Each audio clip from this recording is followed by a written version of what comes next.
तो हम लोगों ने कल के सेशन में डिस्कस किया था variation in gravitational acceleration with the height. Height के अकॉर्डिंग क्या वेरिएशन होता है वो हमने कल के क्लास में देख लिया था। ठीक है, अब हम देखते हैं कि जी के अंदर जो वेरिएशन होगा डेप्थ के अकॉर्डिंग कैसे होगा। वेरिएशन इन जी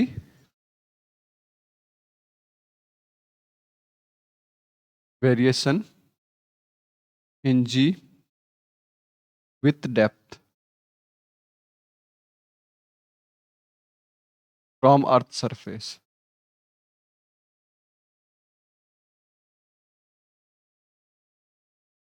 अर्थ की सरफेस के साथ हम डेप्थ में जा रहे हैं तो जी कैसे वेरी करेगा। तो let this is the earth surface.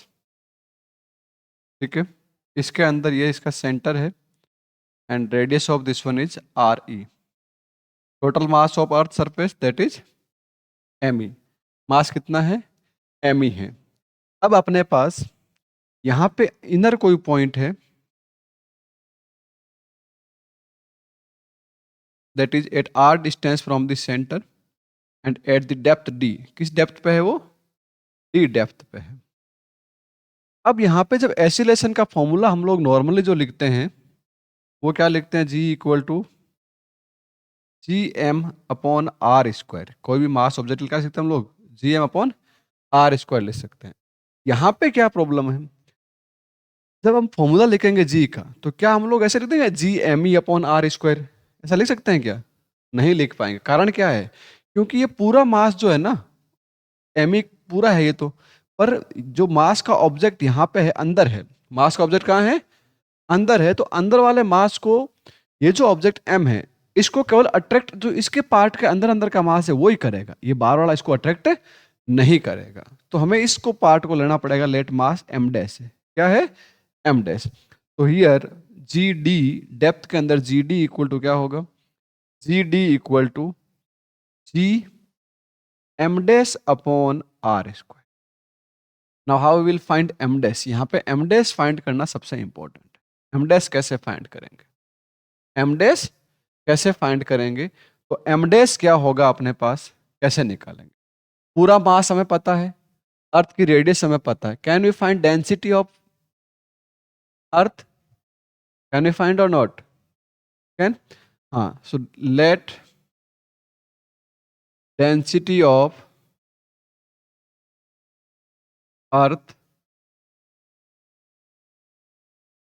is uniform and equal to rho. किसके इक्वल है? रो के इक्वल है। तो डेंसिटी इक्वल टू क्या होगा? Rho equal to mass upon volume. Mass M E, volume क्या होता है? स्पेरिकल सरफेस का वॉल्यूम 4/3 पाई आर क्यूब। तो 4/3 pi R E cube. Now we have density. Can we find the volume of this part of spherical? ये जो spherical part का volume find कर सकते हैं। अगर वॉल्यूम आ जाएगा then we can find mass. तो mass of smaller volume, sorry smaller smaller sphere, इसका मास कैसे निकालेंगे हम लोग? M dash equal to density into volume. Density into volume. So we have density that is M upon 4/3 pi R E cube into volume 4/3 pi R cube. 4/3 pi R cube. 4/3 pi will be cancelled by 4/3 pi. So m dash equal to m e upon r e का cube into r cube. This one is equation number 1 and this one is equation number 2. Can we put the value from equation 1 to equation 2? So from equation 1 and equation 2, equation 1 और 2 से अपने पास क्या आएगा बताओ? G D equal to G M dash की जगह value put कर देंगे, एम अपॉन एम ई। क्या है? M E upon R cube R E का क्यूब इंटू ये आर स्क्वायर ऑलरेडी था उसमें और एक R cube, this R cube and this one is be cancel out, तो क्या होगा G D equal to G M E upon R E का क्यूब, इसको ऐसे लिख दूं आर ई का स्क्वायर इंटू आर ई और साथ में लिख दूं आर, तो यहां से क्या हुआ, ये क्या बन गया उन पास G surface, G D equal to हम ऐसे लिखते हैं जी अपॉन आर ई और दिस आर ई, इस आर को मैं क्या लिख सकता हूँ पता है, ये जो आर है अगर यहाँ से पूरा कंपेयर करें पूरा आर ई है, इसमें से डी कम कर सकते हैं, तो आर इक्वल टू क्या हो जाएगा आर ई माइनस डी, तो यहाँ पे क्या आ जाएगा आर ई माइनस डी, इसको अलग अलग अब कैसे कर सकते हैं G D equal to G R E upon R E minus D upon R E को अलग अलग डिवाइड भेज सकता हूँ, आर ई से आर ई क्या हो गया कैंसिल, तो जी ऑफ डी इक्वल टू कितना आएगा पास जी 1 माइनस डी अपॉन आर ई। अगर यहीं पे अगर बात करें आगे हम लोग इसके अंदर कि G at centre, G at centre of earth, centre पे कैसे निकालेंगे बेटा, वहां पे डी इक्वल टू क्या हो जाएगा आर ई, डेप्थ का मतलब पूरा अंदर हो गया जितना होना है, तो जी सी इक्वल टू क्या होगा G 1 minus R E upon R E, answer कितना आएगा 0। तो acceleration due to gravity at centre of the earth will be 0, centre of the earth कितना होगा एक्सीलरेशन 0 के इक्वल होगा, अपन अर्थ से ऊपर जाते हैं तो भी एक्सीलरेशन डिक्रीज होता है, अर्थ के अंदर डेप्थ में जाएंगे तो भी एक्सीलरेशन क्या होगा डिक्रीज होगा, मैक्सिमम एक्सीलरेशन कहाँ रहता है सरफेस पे रहता है, तो इसका मैं ग्राफ बना के बताऊंगा अभी आपको, ठीक है। आई थिंक आप लोग जल्दी से थोड़ा सा एक बार डायग्राम बना लीजिए, इधर वाला पार्ट ग्राफ बनाएंगे यहाँ पे हम लोग, इधर वाला पार्ट कर लीजिए केवल ये वाला 1 मिनट के अंदर।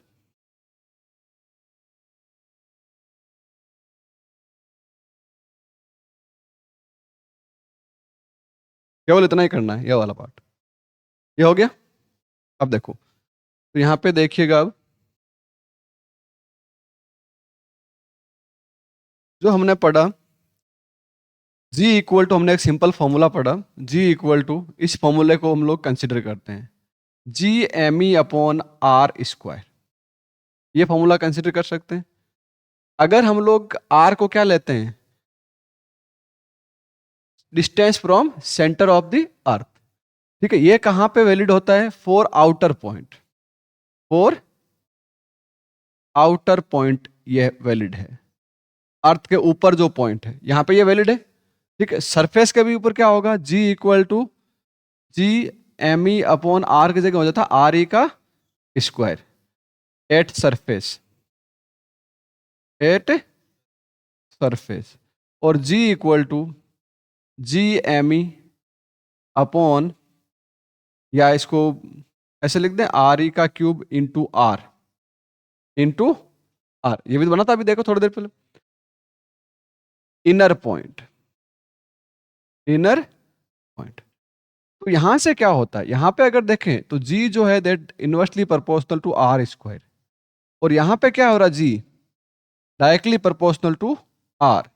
जब G का ग्राफ बनाते हैं हम लोग, वैसे तो G नेगेटिव होता है पर यहाँ पे अगर पॉजिटिव शेप में हम लोग ग्राफ बनाना चाहें तो ऐसा बनता है, ये G है और यहाँ R लेते हैं, तो जब तक आपका R equal to R E, R equal to मतलब सरफेस तक हम लोग नहीं आते सेंटर से, R0 कहाँ पे होगा सेंटर पे होगा, ठीक है, 0 कहाँ पे होगा,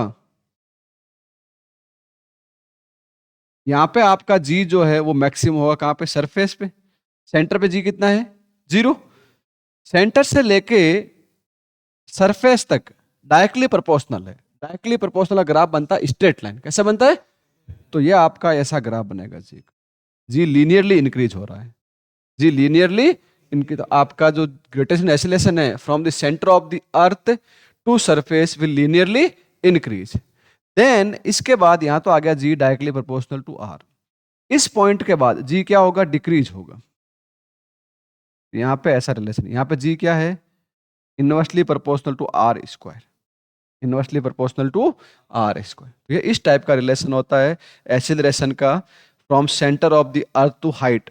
अब ये जी 0 कहां पे होगा जब आर इनफाइनाइट हो जाएगा, कहां होगा जी जो है एक तो जीरो शुरू में है और बाद में जीरो कहाँ होगा, इनफाइनाइट पे। समझ में आ गई बात?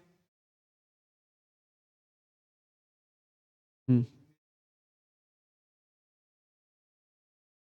मतलब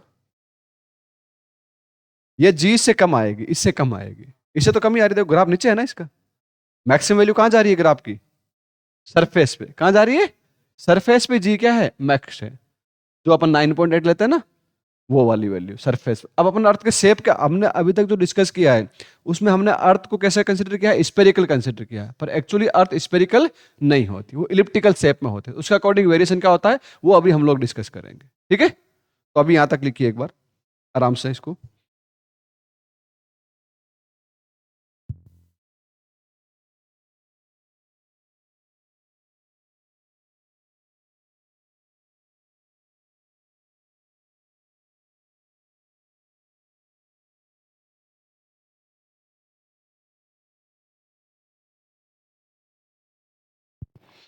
तो उसमें क्या होगा, जो हमने शेप के अकॉर्डिंग वेरिएशन देखना है, ये हमने डेप्थ में देख लिया, हाइट का देख लिया। शेप के अकॉर्डिंग वेरिएशन देखना है कि अर्थ की शेप के अकॉर्डिंग क्या होता है।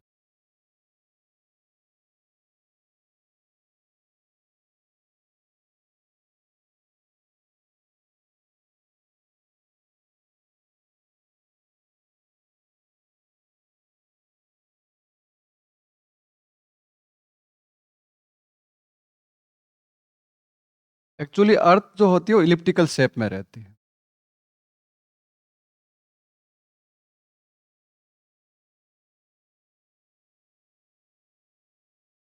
ये शेप आपका अर्थ का रहता है, इलिप्स शेप बनती है, ठीक है। इसके अंदर ये लाइन जो होती है that is equatorial line, equatorial.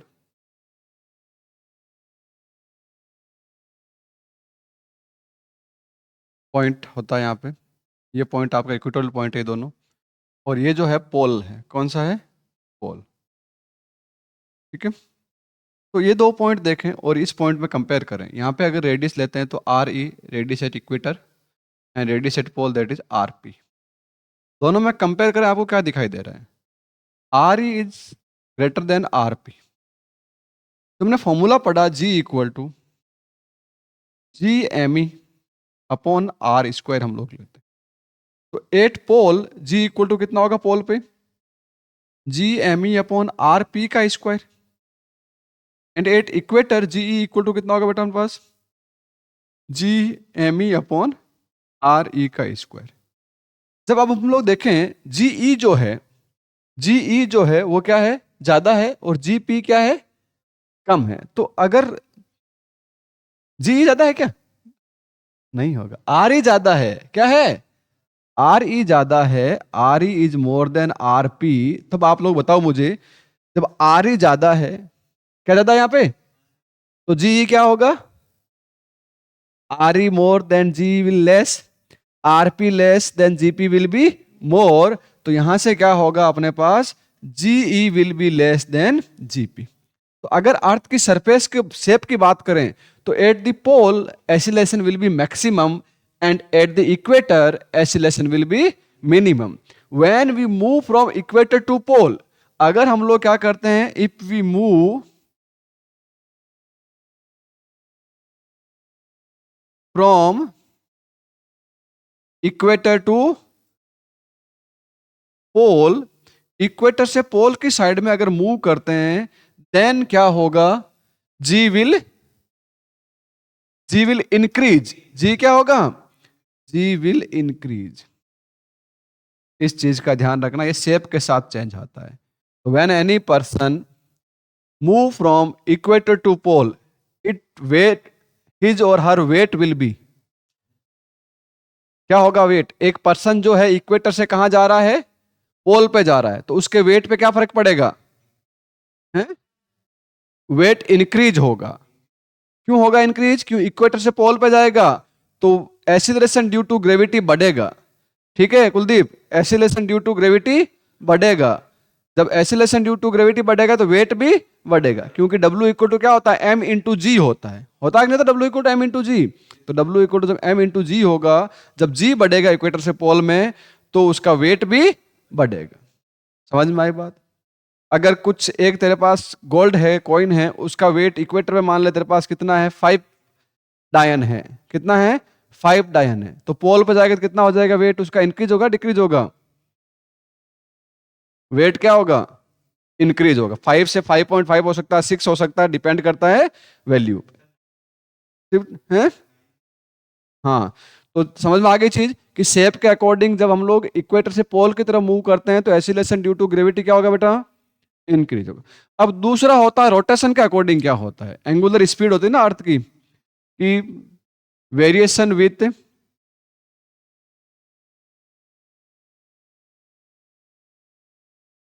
Angular velocity. Angular velocity के अकॉर्डिंग क्या वेरिएशन होगा? तो एंगुलर वेलोसिटी ओमेगा के अकॉर्डिंग वेरिएशन इस तरह से होता है, g equal to g dash equal to g minus omega square r cos lambda. Cos lambda क्या होता है? Angular position of any object on earth surface from equator. यहां पे कोई भी पॉइंट है मान लीजिए ऐसा, तो यहां से इसकी जो पोजिशन है that is lambda with equator. Lambda with equator. तो अगर अब बात करें G8 इक्वेटर, G8 इक्वेटर, तो इक्वेटर पे लैम्बडा कितना हो जाएगा? 0 डिग्री। तो G डैश इक्वल टू क्या होगा? G minus omega square R cos zero. Cos zero क्या होता है? 1 होता है। तो G dash equal to G minus omega square R, ये वैल्यू क्या होगी? मिनिमम। क्या होगी? मिनिमम। अगर हम लोग देखें इसी के अकॉर्डिंग कि G8 पोल, कहां देखें? पोल पे क्या होगा? Lambda equal to 90 degree. तो G डैश इक्वल टू क्या आ जाएगा बेटा पास? G minus omega square R cos 90। Cos 90 मतलब क्या हुआ? 0। तो G माइनस 0, आंसर कितना आएगा? G मैक्सिमम होता है कहां पे? पोल पे। इसी पे आपको दिख रहा है कि मैक्सिमम है कि नहीं है। अब अगर एक क्वेश्चन बनता है कि अगर अर्थ की एंगुलर स्पीड को चेंज कर दिया जाए, if angular speed of the earth is changed, then at which point acceleration due to gravity will not change? Equator पे तो चेंज होगी बेटा, अगर ओमेगा चेंज करेंगे तो इक्वेटर का क्या होगा? एक्सीलरेशन भी चेंज होगा। But at pole acceleration due to gravity is not depend on angular speed.